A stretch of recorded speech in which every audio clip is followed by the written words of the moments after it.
When we're trying to change our behaviors or our habits, what we typically do is we use our conscious mind. There are two parts of your mind, the conscious or logical part and the subconscious. The subconscious mind has to do with all of your attitudes, your beliefs, your emotions, and it controls your behavior. But what we typically do is think we're going to empower our willpower in our conscious mind. Okay, I'm not going to do this. I'm not going to do that. I'm going to do this. I'm going to do that. We even write out plans and we get all serious about doing those things. And there's nothing wrong with any of that. The problem is that the willpower in your conscious logical mind is very finite. It's not unlimited. And so you usually use your willpower up on getting all the rest of the things in your life that you have to get done on time.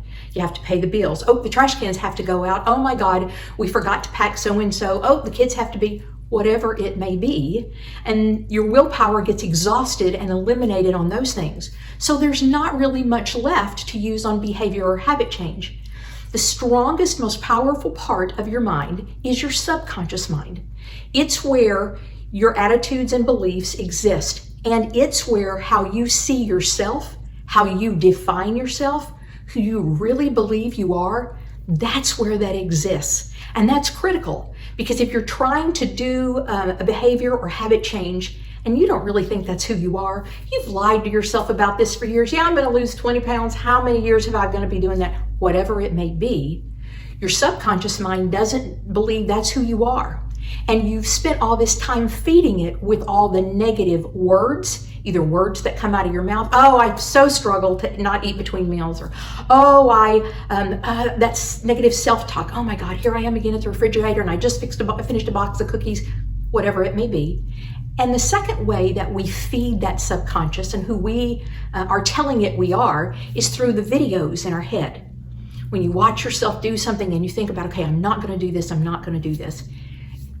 The subconscious mind has no ability to determine this is what she does want, this is what he doesn't want. The subconscious mind can't do that. There's a portion of the mind that is designed to make sure that it puts into place those things that you're feeding it. So if you're feeding it all the things you don't want, that's what it's going to bring to you because that's what it thinks you want. It can't judge. Research tells us there are 4 ways to change what's in the subconscious mind. Number 1, know what you do want.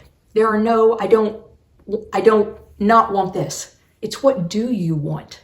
What do you want to be living? And it can't be in the future. We have to talk about it as if it's right now. So what do you want? I want to be healthy and eat only at these 2 times in the day, for example.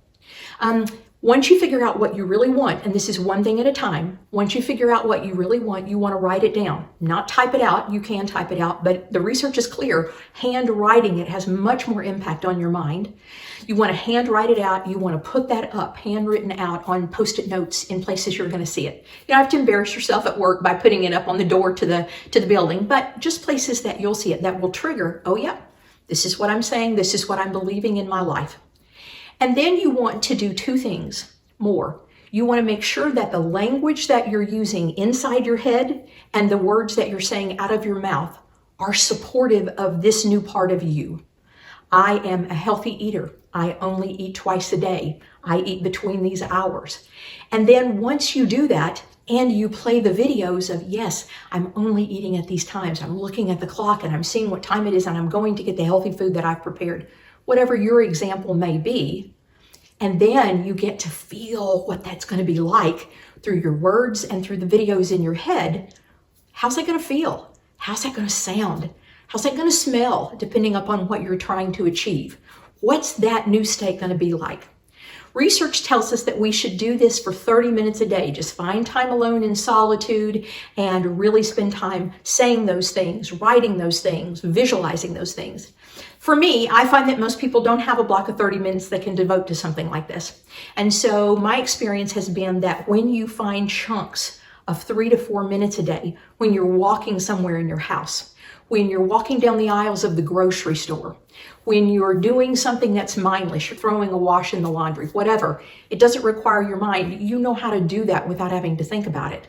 It's during those times that you start verbalizing out of your mouth and in your head, and you start seeing those movies, This is what my life is. You're feeding your subconscious and you're teaching your subconscious what you want in your life. And it'll be amazing how you will begin to be able to see that. Now, I could give you 100 different examples of this that I've seen work for folks, but I'll give you my silly little example that I used for myself when I wanted to learn to swim. As an adult, I'd never learned to swim. I tried a few times. I'd never been successful. I was really petrified of the water. My mother was petrified of the water, and I had that fear. It really well versed within me. And so I needed to start changing my subconscious mind's belief about who I was around and in the water. So I wrote down, I will make it 10 laps. Every single time I go to the pool, I will go to the pool at least 5 times a week, for example. And then I love having my head underwater. I would say these things to myself. I love having my head underwater. There's a lifeguard right there. I'm perfectly safe. I don't want to be afraid. Whoops, did you catch that? No negatives, so I don't want to be afraid would not be a positive one. But focusing on those positive things. I can do this. I can swim down. I can turn. I can come back. And when I get there, I'm going to feel such excitement because I didn't have to stop. I didn't get nervous or anxious. Look at how wonderful I'm doing, and I'm going to feel and experience that success in myself. Give it a try. Let me know how it works. Research is pretty powerful on this, and there are a lot of great resources out there if you want to find out more information about how to train your subconscious mind.